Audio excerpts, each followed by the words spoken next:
Is Pierre Poilievre in trouble? Mark Carney has been in power for a few months now. And what are some of the things that he's done? Well, he's hosted a G7 summit. He's gone to a NATO summit, spent a lot of money. We certainly have Bill C5 has received royal assent, so there'll be some easing of federal trade barriers between provinces, and there'll be some service mobility between provinces as well. We do have the middle class tax cut that some families will benefit from, and that's kind of nice. The consumer carbon tax is gone. The industrial carbon tax is still in place, but we'll see what happens with that. I don't see that going anywhere anytime soon. So certainly, Mark Carney has been busy meeting a lot of leaders, and he certainly likes to boast about that on Facebook, that he's met with this leader and that leader. Okay, he's been busy. What does this mean for Pierre Poilievre? He does have the by-election coming up in Battle River Crowfoot in Alberta, coming up in August, and we'll see if he makes it back to Parliament. And what kind of parliamentary demeanor will he take on? Mark Carney has been leading basically like a conservative. He basically stole the conservative platform when he said that he's going to cut taxes, build the homes, stop the crime, secure the border. These were all Pierre Poilievre talking points. And what Mark Carney has done has moved the Liberals from the left to the right, center right. And he's done it quite skillfully indeed. Mark Carney is someone that I really don't trust. I've said this before in other videos, but I really want to know what his end game is. But he has done that. He has moved the Liberals to the right. And so what Pierre Poilievre has, if he does make it back to Parliament, is not an adversary like he had with Justin Trudeau. With Justin Trudeau, he was so opposed, and his style was so fitting, that before Trump came into power, he had almost a 30-point benefit difference between himself and Justin Trudeau in the polls. Once Carney won, Trump came into power, that closed and basically disappeared. But he doesn't have that now when he comes into Parliament. He almost has an ally.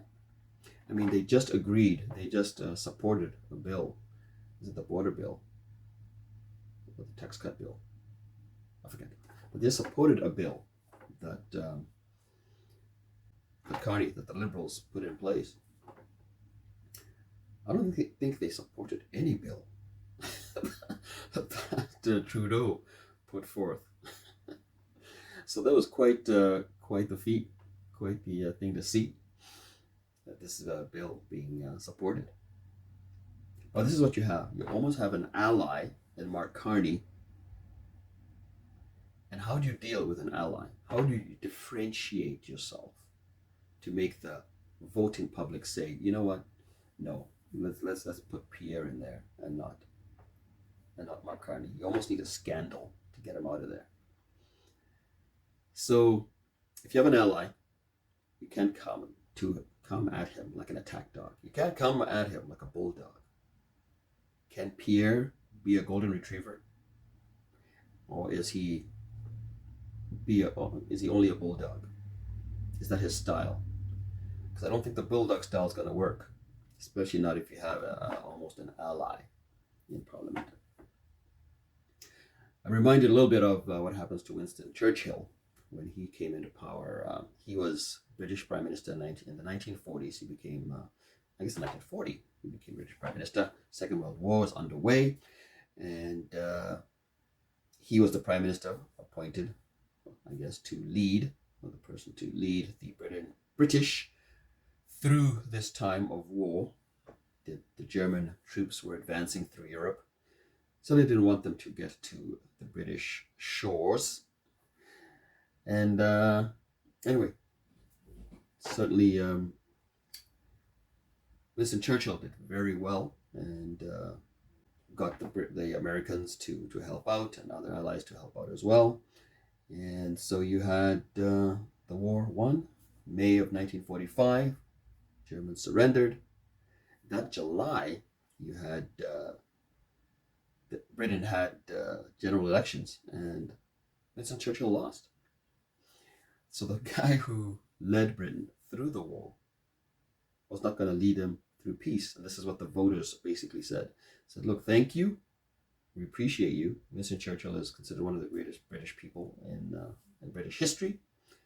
And but now we're in peace, sir. Thank you. See ya. Now, he did win the next election 5 years later, but certainly not the one at that time. So is this going to be Pierre's fate? Now, Pierre, of course, it's quite a bit different. Pierre did not win the election. He didn't even win his seat. But he did increase the party's seat count. Went from, I think, 120 to 144. The percent of the vote also increased from 33% to 41%. So the party did do better than not ever done, but that it had done in 21 in the previous election. And so the caucus is giving Pierre another chance because of the good fortunes that he did do for the party, even though the party lost. So the comparison that I'm making with Winston Churchill is just because you increased the party's fortunes in the House and in the vote, is the voting public going to say, look, we've got our conservative views being met by the Liberals, so why do we need an actual conservative to come into power? Do you really need that? What if the crime is dropped during Carney's reign? What if homes are built? Military spending is up and the military is improved.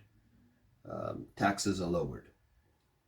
Immigration is more consistent, more balanced immigration.